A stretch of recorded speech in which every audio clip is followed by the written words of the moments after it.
Donald Trump, you are one sick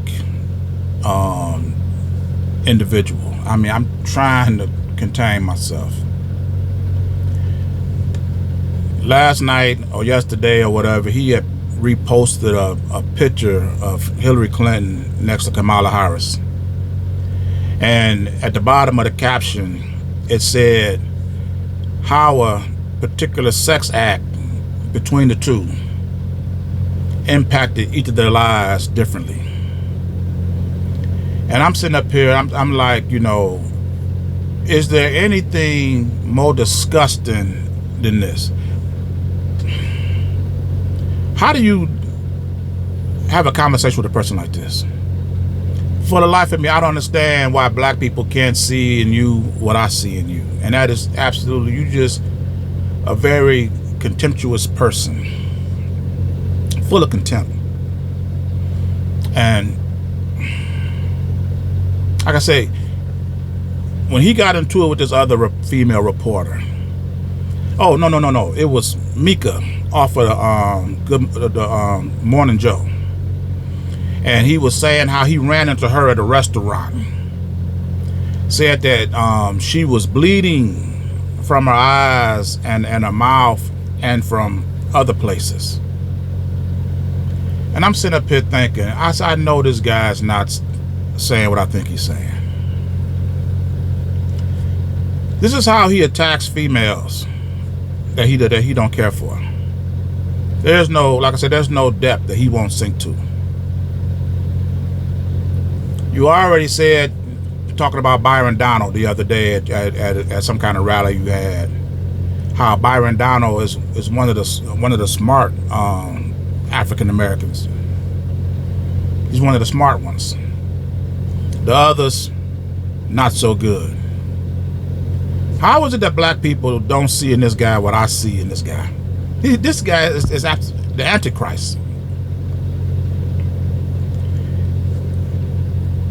For him to sit up here and say this about Kamala Harris, you leave her no out. She can't even mention this. What would you think the press would say if they came to her and say, Kamala Harris, did you see the post that Donald Trump retweeted about you and Hillary Clinton? And she turned around and say, oh yeah, you talking about how the sex act impacted both of our lives differently? I'm not going to dignify that with a response. If she even say the word or even respond to it, her polls will drop so low not even her own mother would vote for her.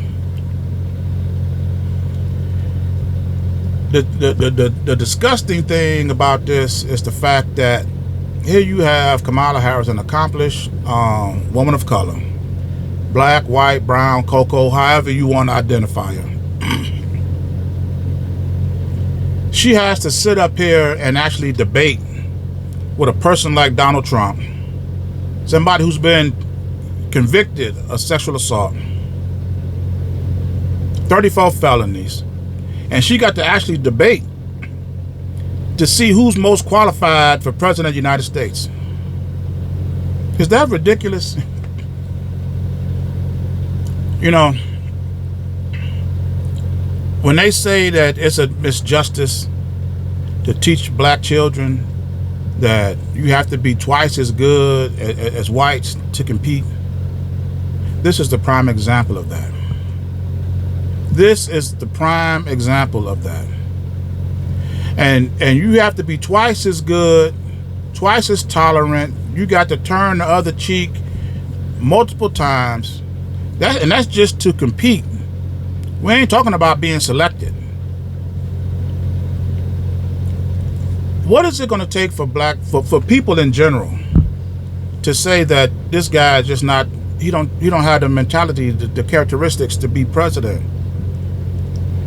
This is the same guy that went to the Arlington Cemetery and thought that it'd be a good idea to pose for pictures like that next to a gravesite, and he thought that was appropriate.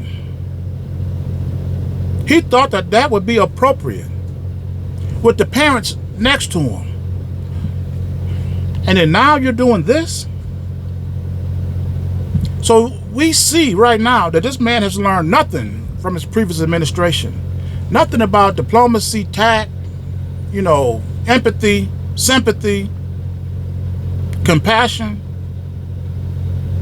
To attack a woman like this, that you got a debate coming up with,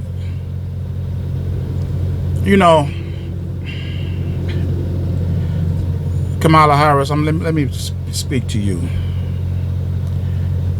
If there's any way possible that you can run this election without having to debate Donald Trump, I wouldn't even dignify being on the same stage with him. During your CNN interview, you stated that you had never came face to face with Donald Trump. You never exchanged words with him or anything. And this debate would be the first opportunity for you to do that. This is an opportunity that you can pass on. If there's any way possible that you can continue your campaign without dignifying this idiot with your presence, I would do that. There's no way on earth, if I was her, would stand on the same stage with this guy. If he would say, this is, like I say, this is sickening. And also I want Morgan Freeman, who you say that we don't have to teach our children that we have to be twice as good. Racism is something behind us. You name me one political candidate, especially one of color, who could campaign for president of the United States in the same manner in which Donald Trump has done and still lead, and his poll numbers don't drop. Name me one. Let Kamala Harris, even in anger, reference a sexual act, kiss my ass, or F you, whatever. She's done. Like I say, this cannot be the only political path that black people have to have governing a system over them. We have got to start establishing our own. Like I said, this guy here, Donald Trump, I don't know no political candidate that can do what he do and not lose the polls unless he's the Antichrist. And that's exactly who I think he is.